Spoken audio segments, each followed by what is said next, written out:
మాజీ మంత్రి పేర్ని నానిపై గన్నవరం నియోజకవర్గ జనసేన పార్టీ సమన్వయకర్త చలమశెట్టి రమేష్ బాబు సంచలన కామెంట్స్ చేశారు. పేర్ని నాని బందర్ పిచ్చోడు అని కూడా ఆయన పేర్కొన్నారు. గన్నవరం వచ్చి పేర్ని నాని పిచ్చి పేలాపలను పేలిస్తే సహించేది లేదు, మా ఉగ్ర రూపం ఏంటో చూస్తారు, ఖబర్దార్ అంటూ కూడా ఛాలెంజ్ చేశారు గన్నవరం నియోజకవర్గం జనసేన పార్టీ సమన్వయకర్త చలమశెట్టి రమేష్ బాబు. గన్నవరం నియోజకవర్గం జనసేన పార్టీ జనసేన సమన్వయకర్తని చలమశెట్టి రమేష్ని మాట్లాడుతున్నా.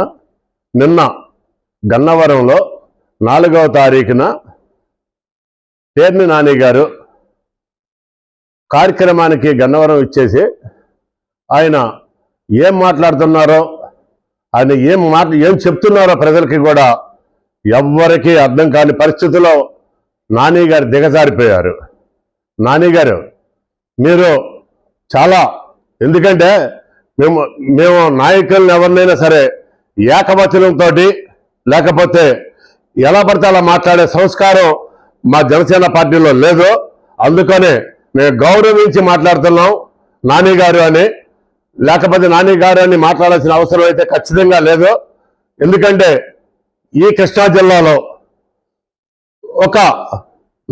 ఒక నాయకుడి కొడుకు, మా ప్రీతమైన నాయకుడు వైఎస్ రాజశేఖర రెడ్డి గారి కొడుకు ఒక పిచ్చిదనంగా వైఎస్ జగన్మోహన్ రెడ్డి గారు ఒక పాలన అందించాడు ఈ రాష్ట్రానికి. అటువంటి పిచ్చి కొడుకుగా బాధ్యతలు తీసుకుని, ఆయన పేరు మీద బాధ్యతలు తీసుకుని ఈ రాష్ట్రానికి గత 5 సంవత్సరాలు ఏ విధమైన పరిపాలన అందించాడో ప్రతి ఒక్క సామాన్య ప్రజలకి తెలుసు. అటువంటి ఆయన చేతిలో నుంచి వచ్చి మీ చేతిలో మొగలి పువ్వు పెడితే ఏమవుతుందో, ఒక చేతిలో రాయి పెడితే ఏమవుతుందో నిజంగా మీరు బందరు పిచ్చోడు అనడానికి ఖచ్చితంగా 100% మీరు బందరు పిచ్చివాడిగా మీకు పేరు నామకరణం సరిపోతున్నట్టుగా కనబడుతుంది. మీకు ఒక్కటి మాత్రం గమనించుకోండి, ఈ కృష్ణా జిల్లాలో మాకు సీనియర్ నాయకులు చాలా మంది, గతంలో మేమందరూ చాలా మంది నాయకుల దగ్గర తిరిగాం. ఈ మచిలీపట్నం అవినిగడ్డ నుండి ఆ చివరి జగ్గైపేట వరకు ఎంతో మంది నాయకులు చూసాం. ఏ నాయకుల కొడుకులైనా సరే పేరు ప్రతిష్టలు, వాళ్ళ తండ్రుల పేర్ల ప్రతిష్టలు పెంచారే కానీ ఎవ్వరు కూడా తగ్గించాల. అక్కడ అవినిగడ్డ మండల కిషారావు కానీ, బోరగడ్డ నిరంజనరావు కానీ, మచిలీపట్నం పేర్ని కృష్ణమూర్తి గారు కానీ, మీ తండ్రి గారు అయినటువంటి పేర్ని కృష్ణమూర్తి గారు కానీ, గుడివాడ రావి వెంకటేశ్వరరావు గారు కానీ, లేకపోతే పెన్నమనేని కోటేశ్వరరావు గారు కానీ, ఇక్కడికి విజయవాడ వెళ్ళిపోతే వంగవీటి మోహన్ రంగ గారు కానీ, జగ్గైపేట వెళ్తే సామినేని విశ్వనాథం గారు కానీ, ఇట్లా ఎంతో మంది పెద్దలు వాళ్ళ పుత్రులు వాళ్ళకి ప్రజెంట్ ప్రత్యక్ష రాజకీయాల్లో ఉన్నప్పటికీ ఎప్పుడు కూడా వాళ్ళకి ఏ పార్టీ వాళ్ళైనా సరే, ఏ రాజకీయ పార్టీల కార్యకర్తలైనా సరే ఎదురు పడితే 2 చేతులతో నమస్కారం పెడతారు. ఆ సంస్కారం, ఎందుకంటే ఒక పిల్లలుగా ఈ పెద్దవాళ్ళు, ఈ జిల్లాలో పెద్ద వాళ్ళందరి పిల్లలుగా వాళ్ళ సంస్కారాన్ని నిలబెట్టుకునే విధంగా తండ్రుల పేరు ఏమాత్రం మచ్చ రాకోకుండా కాపాడుకుంటూ వస్తున్నారు. అటువంటిది మీరు బందరు పిచ్చోడు అనడానికి మీకు నిదర్శనం. నిజంగా 2 సార్లు 3 సార్లు మీరు షిప్ యార్డు శంకుస్థాపన చేశామని చెప్పి పిచ్చితనంగా మీరే ప్రలాపన చేసుకున్నారే. మీరు ఏదైనా పూర్తి చేశారా పని? మీరు గన్నవరం నియోజకవర్గం వచ్చి సిమెంట్ రోడ్లో సంక్రాంతి పండుగ చేసుకోండి అని చెప్పి పవన్ కళ్యాణ్ గారు చెబితే, పవన్ కళ్యాణ్ గారు మీ అందరికీ నిజమైన సంక్రాంతి వస్తుంది, జనవరి 14 సంక్రాంతి పండుగ నిజమైన సంక్రాంతి పండుగ. ఏ మారుమూల రోడ్డు కానీ, ఏ రోడ్డు హైవే కానీ, ఏ స్టేట్ హైవే అయినా సరే చక్కటి పనులతోటి, అభివృద్ధి పనులతోటి బ్రహ్మాండమైన అభివృద్ధి చేసుకుంటూ ఎప్పుడు కని విని ఎరిగినటువంటి రీతిలో ఈ ఒక్క సంవత్సరంలోనే అద్భుతమైన కార్యాచరణ సృష్టించి అక్కడి ఇచ్చాపురం నుంచి ఇటు చిత్తూరు వరకు ఈ ఆంధ్ర రాష్ట్రంలో, అమరావతి ఆంధ్ర రాష్ట్రంలో ఏ అడవి ప్రాంతంలో చూసినా, ఏ మారుమూల ప్రాంతంలో చూసినా పండగ చేసుకున్నారు. రోడ్లు ఎప్పుడూ చూడనటువంటి వాళ్ళ ట్రైబల్స్ ఏరియాలో, వైజాగ్ ట్రైబల్స్ ఏరియాలో కూడా పండగలు చేసుకుంటున్నారు. పవన్ కళ్యాణ్ గారిని చూపించుకుని ఆయన చేసిన కార్యాచరణ, ఎందుకంటే అద్భుతమైన కార్యాచరణ, కేంద్రం నుంచి ఆయన స్పెషల్గా ఫండింగ్ తెచ్చుకుని రాష్ట్రానికి 3,200 కోట్ల రూపాయలు రోడ్లకి ఆయన తీసుకొచ్చి ప్రతి ఒక్క రూపాయి కూడా సిమెంట్ రోడ్లకి అభివృద్ధికి బ్రహ్మాండమైన కార్యాచరణ రూపొందించి బ్రహ్మాండమైన రోడ్లకి ప్రతి ఒక్కరికి వేసి పెట్టారు. అది మీకు కనబడటం లేదా? ఇంకా మీరు చూడాలంటే ఆయన మీరు చూడలేరులే. మీరు మీ దృష్టి అంతా పిచ్చిదనంతో బందరు పిచ్చడి కింద ఉండిపోతున్నారు. కానీ మీరు అంతకంటే అంటే విమర్శించాలి కాబట్టి విమర్శించవచ్చు, రాజకీయాల్లో విమర్శించాలి కాబట్టి విమర్శించండి, ఖచ్చితంగా విమర్శించండి. ఎక్కడ తప్పు చేస్తున్నారో పవన్ కళ్యాణ్ గారు కానీ చంద్రబాబు నాయుడు గారు కానీ ఇంకో లోకేష్ గారైనా సరే ఎక్కడైనా తప్పు చేస్తే ఆ తప్పుని ఏలెత్తి చూపించండి. అప్పుడు మీ విలువ పెరుగుతుంది. మీ విలువ పెరగడం ఎక్కడ పెరుగుద్దో ఎక్కడ తగ్గుద్దో మాలాంటి సామాన్యులు మీకు నేర్పాల్సిన పరిస్థితి ఏర్పడుతుంది. మీ విలువను పెంచుకుని ఇవాళకైనా సరే మీరు పవన్ కళ్యాణ్ గారిని ఈ గన్నవరం నియోజకవర్గంలో మీరు మాట్లాడిన మాటలకి మేము చెప్తున్నాం, ఖబర్దార్ నాని గారు, మీకు బందర్లో మీకు వల్లభనేని బాలశౌరి గారు, మా జనసేన నాయకులు వల్లభనేని బాలశౌరి గారు చిటికన ఏలుతో చూపిస్తే మీరు చిటికన ఏలుతో ఉచ్చ పోసుకున్నారు.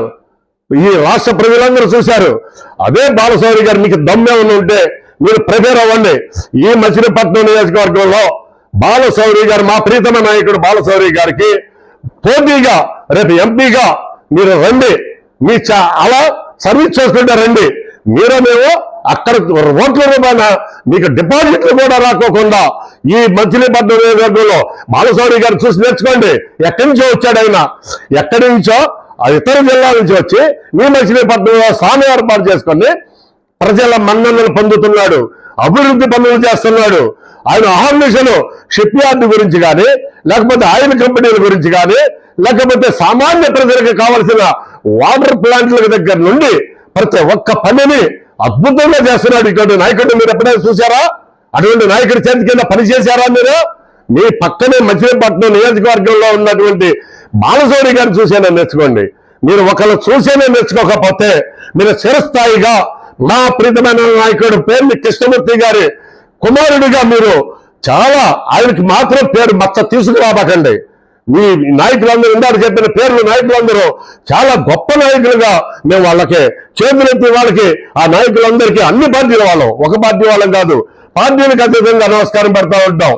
అటువంటిది మీరు కూడా ఆ సంస్కారం తెచ్చుకోండి. లేకపోతే చేతులెత్తి మీకు పువ్వు చేతిలో పువ్వు, ఒక చేతిలో పువ్వు ఒక చేతిలో రాయి మీ చేతిలో ఉంది. ఆడిని మీ పువ్వు ఎక్కడ పెట్టుకోవాలో తెలియదు, మీరు రాయిని ఏం చేయాలో కూడా తెలియని పరిస్థితుల్లో మీరు కొట్టు మిట్టాడుతున్నారు.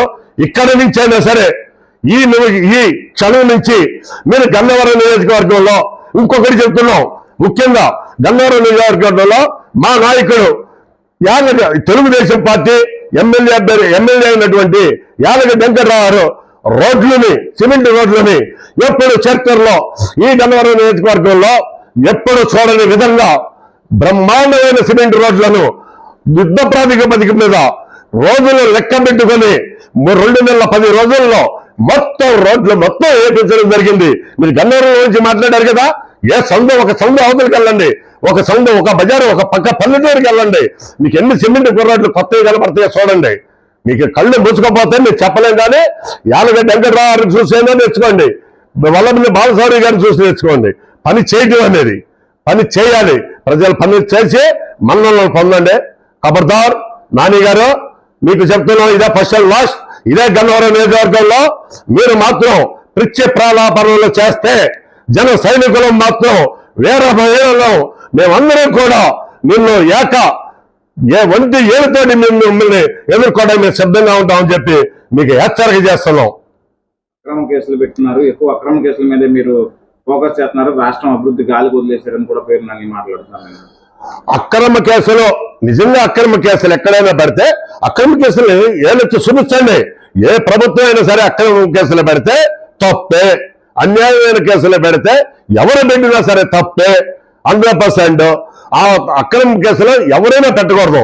నిజంగా పెట్టారు అని చెప్పేసేస్తే ఆ ప్రాంతంలో ప్రజలకు తెలుసు, ఏ ప్రాంతంలో కేసు అయితే ఆ ప్రాంత ప్రజలకి ఆ ప్రాంత పౌరులందరికీ కూడా తెలుసు.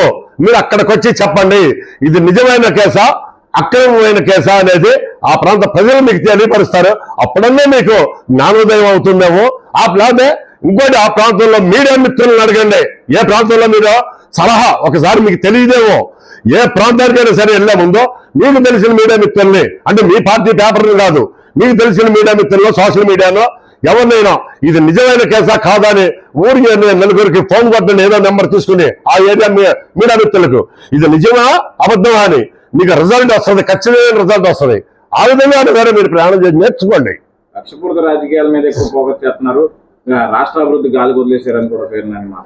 రాష్ట్ర అభివృద్ధి ఖచ్చితంగా జరుగుతుంది. మీకు కక్షపూరితంగా కనబడుతుందేమో కానీ వాళ్ళ గతంలో చేసినటువంటి పొరపాటులని ఖచ్చితంగా ప్రభుత్వం వాళ్ళ మీద చర్య తీసుకోకపోతే ప్రజల్లో చాలా ఏభావం వచ్చేస్తుంది ఏ ప్రభుత్వానికైనా సరే. ఎందుకంటే వాళ్ళు చేసిన గతంలో చేసిన నాయకులు వైఎస్ఆర్ కాంగ్రెస్ పార్టీలో నాయకులు చేసినటువంటి ఎక్కడ అంబటి రాంబాబు కానీ వల్లభనేని వంశీమోహన్ గారు కానీ లేకపోతే ఇట గుడియాడ నాని గారు కానీ ఇట మొత్తం వీళ్ళందరూ కూడా ఏం చేశారో గతంలో ఏం మాట్లాడారో ఎలా పడతాలో మాట్లాడారు. ఆ మాటలు మీకు మనసుకి తెలియటం లేదా, మీ బ్రెయిన్కి తెలియటం లేదా?